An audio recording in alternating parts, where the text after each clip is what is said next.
Estamos, candidatura bien. Hola, presidente. ¿Qué tal? Buenos días. Buenos días. Bueno.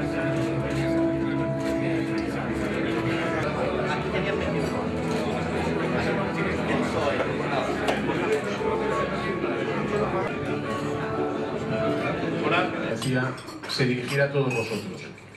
Contestadas al acabar. Esas preguntas, una vez hechas, pues al próximo alcalde de Ferrol voy a ir con todos estos... Financieramente sólido. Sobra con esta tierra a la que está dedicando energía, son factibles proyectos como el Instituto Social y Económico Municipal que canalice la iniciativa empresarial. Dentro dese exercicio de austeridade, impulsaremos, por exemplo, o establecemento, a través da Federación Galega de Municipios e Provincias, dunha táboa de soldos de referencia para alcaldes e concelleiros de toda Galicia. E criterios que xustifiquen todas e cada unha das dedicacións exclusivas dos membros do Goberno.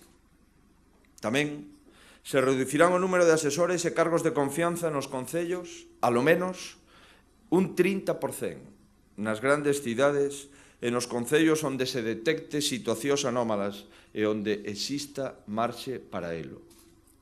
A reducción dos custes de asesoramento externo, os plans de aforro de gastos correntes e a racionalización de entes e sociedades municipais serán outras das medidas que o Partido Popular de Galicia poñará en marcha nos concellos que goberne despois do 22 de marzo.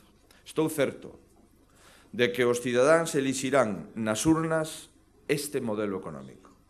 Este modelo económico que rompe co inmobilismo reinante nos concellos como este, o de Ferrol, que nos acolle, e abre as portas a políticas novas, e que soamente poden poñer en marcha políticos novos, como José Manuel Rey.